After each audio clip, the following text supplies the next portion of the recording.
The loss of Queen Elizabeth II marked a defining moment in the history of the British monarchy, and the aftermath has been filled with a whirlwind of emotions, tensions, and revelations that have left the royal family grappling with profound changes.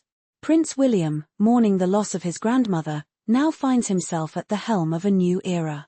The Queen's passing was not only a moment of personal grief for him, but also a pivotal turning point for the future of the monarchy.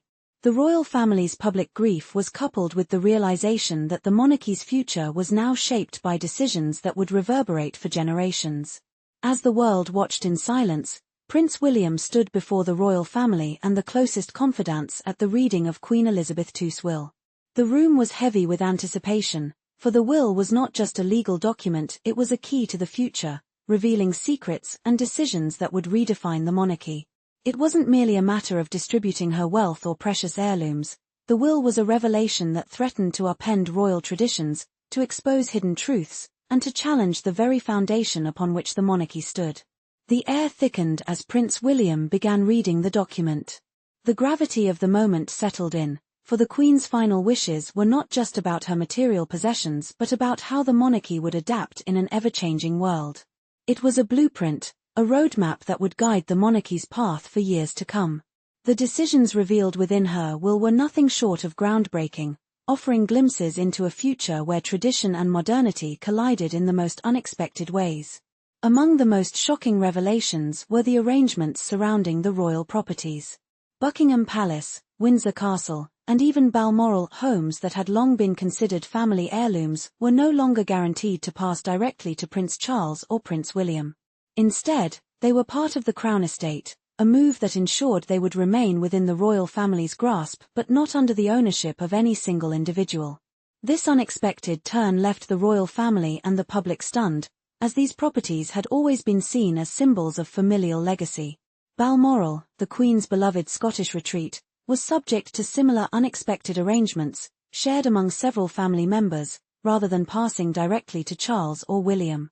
The wealth that Queen Elizabeth II accumulated over the course of her reign was legendary, yet the true extent of her fortune had always been a well-guarded secret.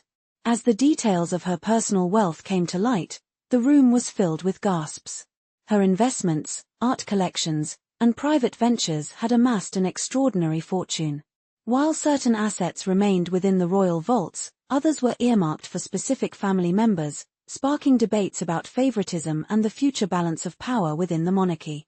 Prince William realized the enormity of his grandmother's decisions, understanding that her vision was not only financial but deeply strategic, designed to shape the monarchy's future.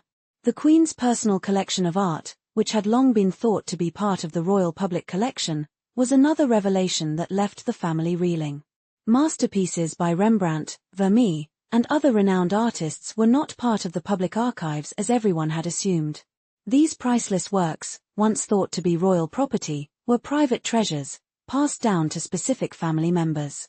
The decision to bypass the traditional expectation of leaving these pieces to the reigning monarch raised serious questions about the future stewardship of these cultural artifacts and whether they would remain accessible to the public or fall into the hands of a select few.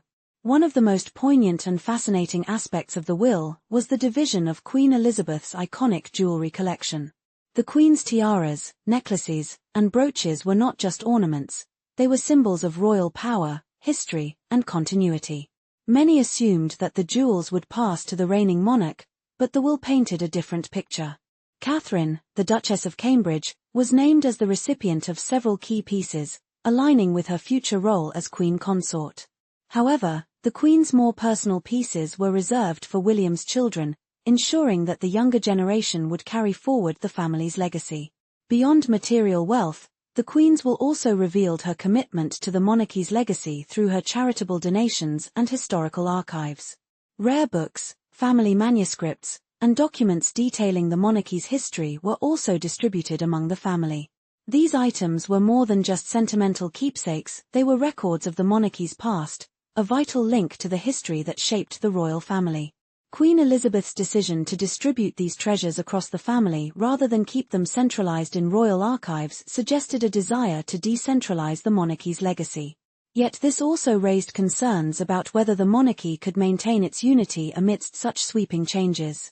King Charles III, now the reigning monarch, inherited not only the crown but also an immense responsibility.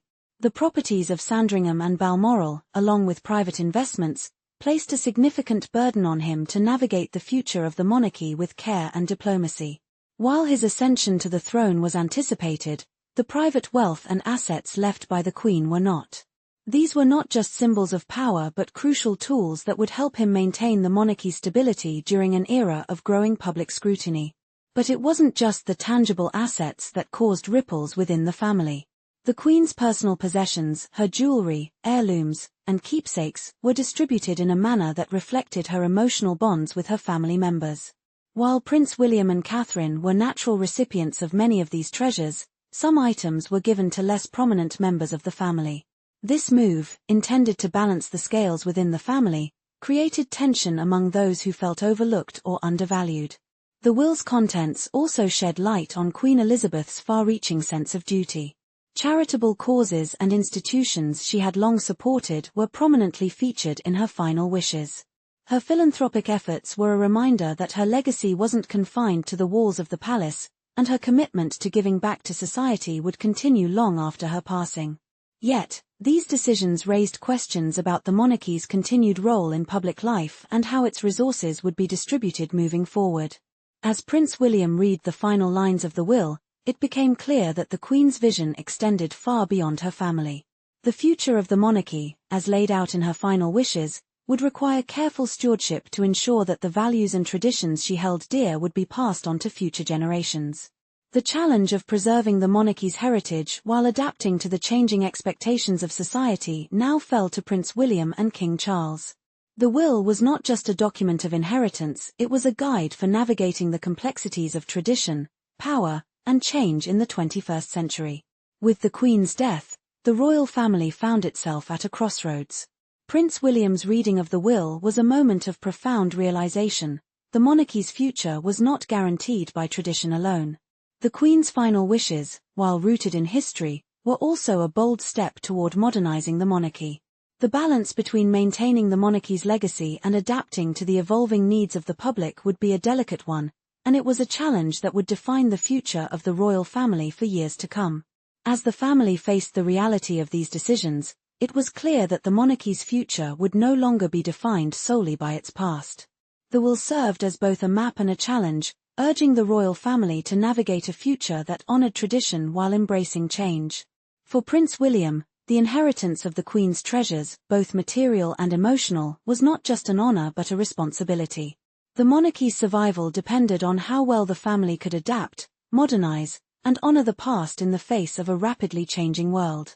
The Queen's will may have been the end of an era, but it also marked the beginning of a new chapter in the history of the British monarchy, one that would be written by those who inherited not just wealth and power, but a legacy that could shape the future of the nation.